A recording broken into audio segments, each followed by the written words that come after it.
So, ito na mga kapatid sa Islam ang verse na proof na tunay na katotohanan ang sinabi ng author sa librong binabasa natin, na ang pangalawang paraan na matuto tayo magdakila kay Allah ay ang maunawaan natin, malaman natin ang pagkadakila ng kapangyarihan ng Allah, ang power ng Allah, ang mga biyaya ng Allah, ang mga tanda niya na nakikitaan natin sa itaas at sa ibaba, ang pagkadakila ng kanyang mga nilikha, ang pagkadakila ng kanyang mga kautusan, at ang kanyang relihiyon, at ang kanyang batas, at ang kanyang magantimpala, at pagkamasakit ng kanyang kaparusahan. Ay sinabi niya sa banal na Quran, Surah Al-Baqarah, verse 164.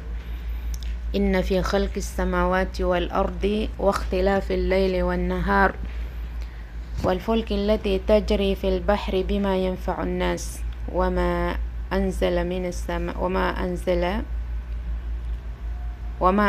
Allahu minas samai min ma' fa ahya bihi al-arda ba'da mawtiha wa batha fiha min kulli dabbah wa tasrifir riyahi was sahabil musakhkhari bainas samai wal ardi la ayatin liqaumi yaqilun. Ang mga tanda na ito mga kapatid sa Islam ay kung bibilangin natin ay 7 lahat. Lagi ginagamit ng Allah ang 7. Ginamit niya sa 7 palapag ng langit, 7 palapag ng lupa, ginamit niya sa 7 araw. Lagi na ito ginagamit ang 7 na ito mga kapatid sa Islam, at ang mga tanda na ito na binanggit niya sa isang verse na ito ay 7 lahat. Sabi niya, sa katotohanan ay napapaloob sa paglikha ng mga kalangitan at kalupaan. So, kung pag-isipan natin ang paglikha ng Allah sa mga kalangitan at mga kalupaan, ay talagang tataba dito ang ating mga puso kung paano ba ito nilikha ng Allah subhanahu wa ta'ala, at bubunga sa ating mga sarili na maunawaan natin na talagang ang naglikha nito ay tunay na dakila. Napapaloob din sa pagpapalit ng gabi at araw. Ngayon ay araw, mamaya naman ay magdidilim, magiging gabi. So nagpapalit ang gabi at araw, na may nagpapalit dyan, may gumagawa. Sinong gumagawa dyan? Ang dakila na tagapaglikha na ang Allah. Wal fulki allati tajri fil bahri bima yanfa'un nas. Pangatlo na ito, napapaloob sa mga barko na naglalarga sa ibabaw ng dagat. Diba? Kung lalagay tayo ng ₱1 sa dagat ay malulunod. Samantala ang barko na bakal at ang bigat niya ay naglalarga sa ibabaw ng dagat na hindi nalulunod. Kahit na 1 buwan sa ibabaw ng dagat, tingnan niyo yung mga seaman na nagtatrabaho sa mga barko. 1 taon ay hindi nakakauwi. Doon na sila namumuhay sa ibabaw ng dagat. So bakit hindi yan malulunod? Nananatili pa ring ligtas sa ibabaw ng dagat. So hindi dahil sa driver na hindi yan nalulunod o hindi na babaliktad, kundi ang Allah subhanahu wa ta'ala ang nangangalaga dyan bilang awa at bilang biyaya sa mga katauhan, sangkatauhan, dahil napapaloob doon ang bima yanfa'un nas. Napapaloob doon ang mga kapakipakinabang sa mga tao. Kaya ipinahintulot yan ng Allah at hinayaan niyang matutunan ng mga tao na maggawa ng barko para makarating ang tao sa kabilang dagat na hindi makarating kung walang barko. Magpalitan ang mga country ng mga produkto sa pamamagitan ng mga barko, kasi malaki ang nadadala niya. Kung ano ang mga produkto, mga kapakipakinabang na kailangan ng mga tao, ay magagamit nila sa pamamagitan ng fulk. Ang fulk mga kapatid sa Islam ay lahat ng mga sasakyang pang dagat. So nabanggit po yan sa Quran. Hindi lang pinanggit ng Allah ang mga eroplano, dahil noong ipinapahayag ang Quran ay wala pang eroplano. So, ang binanggit lang ng Allah na iginigising niya sa isip ng mga tao sa panahong iyon ay ang kilala nila. Kasi, kung sinabi siguro sa Quran na may mga eroplano na maglalarga sa himpapawid, ay hindi matatanggap ng mga tao, hindi nila mapaniwalaan dahil magkakaroon sila ng pagka-imposible. So, ganyan talaga ang tao na minsan ay hindi naaabot ng kanyang pag-iisip na naiimposiblehan. Tulad ngayon ng mga taong hindi naniniwala. Pag binanggit sa kanya na ito ang paraiso, ito ang gantimpala ng Allah, ay parang hindi niya matanggap dahil sa kakulangan ng kanyang pag-iisip. So, ang Allah, mga kapatid sa Islam, ay alam niya ang kayang unawain ng mga tao dahil siyang naglikas sa atin. Kaya sa panahon ng revelasyon ng Quran ay hindi niya binanggit dito ang mga eroplano. Ang binanggit lang niya ay ang mga barko dahil yun ang kilala ng mga tao. Yun ang pangatlong binanggit na tanda dito sa verse na ito na nagtatanim ng pagkadakila ng Allah sa ating mga puso. Kasi araw-araw ay kung binabasa natin ang Quran ay nababasa natin ito, mga kapatid sa Islam. وَمَا أَنزَلَ اللَّهُ مِنَ السَّمَاءِ مِن مَّاءٍ فَأَحْيَا بِهِ الْأَرْضَ بَعْدَ مَوْتِهَا. Pang-apat na tanda ng Allah na gumigising sa ating mga sarili at ay ang mga ibinababa ng Allah mula sa langit na ulan. Anong ulan na ito? Anong tubig na ito? Ito ang ulan.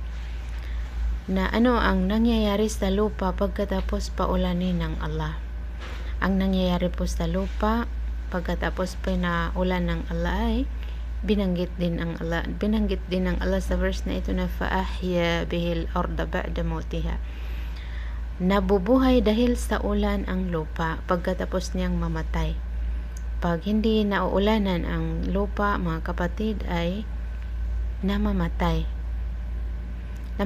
siya, at pag namatay hindi siya tutubuan ng halaman.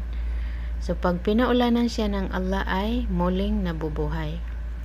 So tingnan niyo ang mga kaalaman na nalaman ng mga scientists na lahat-lahat ito sa Quran. Nalaman lang ng nag-unawa at hindi nalaman ng hindi nag-unawa. So pang-apat na yan. وَبَثَّ فِيهَا مِنْ كُلِّ دَابَّةٍ. وَبَثَّ فِيهَا مِنْ كُلِّ دَابَّةٍ. Panglima ito. At linagyan siya ng Allah. Saan ang linagyan ng Allah? Ang lupa. Linagyan niya ng lahat ng uri ng mga dabba, yung mga animal. So tingnan niyo, mga kapatid sa Islam, ang daming uri ng mga hayop na minsan ay nakikita lang natin sa social media na hindi natin nakita sa ating bayan. So hindi mabilang ang mga dabba, yung mga animal, lahat ng gumagapang sa lupa na sinong naglagay? Ang Allah subhanahu wa ta'ala. Minsan na nakakain, minsan hindi nakakain, pero napapakinabangan ng mga tao. Lahat may purpose ang Allah sa lahat ng linagay niya dito sa daigdig. وَتَصْرِيفِ الرِّيَاحِ وَالسَّحَابِ الْمُسَخَّرِ بَيْنَ السَّمَاءِ وَالْأَرْضِ. Pang-pito na ito. وَتَصْرِيفِ الرِّيَاحِ, yung bitaw niya ng hangin. Pang-anim pala to, yung hangin, mga kapatid sa Islam, na binitawan ng Allah dito sa pagitan ng langit at lupa. Na masyado natin ito kailangan dahil pag nawala ang hangin, oxygen, hindi tayo mabuhay. Kahit patagalin na natin ng 30 minutes na walang oxygen, ay walang mabubuhay dito. So tingnan niyo ang pagkamaalam ng Allah, pagkadakila ng mga biyaya ng Allah subhanahu wa ta'ala. وَالسَّحَابِ الْمُسَخَّرِ بَيْنَ السَّمَاءِ وَالْأَرْضِ. Pang-pito ito na binanggit bilang reminder ng Allah sa atin ay ang mga ulap na ikinalat ng Allah sa pagitan ng kalangitan at kalupaan. Yung mga ulap, mga kapatid sa Islam, na kung saan nagmumula ang ulan. So, sinong nagkalat dyan? Minsan nakakalat, minsan nakaipon. So, ang gumawa nito lahat mga kapatid sa Islam ay ang Allah subhanahu wa ta'ala. So, lahat ito na binanggit niya ay sinabi niya sa huling ng verse na ito na la ayatil liqaumi yaqilun. Talagang mga tanda ito, mga sign ito na mapapakinabangan ng mga taong may mga pag-iisip. Mga tanda ito, mga proof na tunay na dakila ang tunay na dakila ang naglikha nito sa langit at lupa. Tunay na dakila ang nagpapalit sa araw at gabi.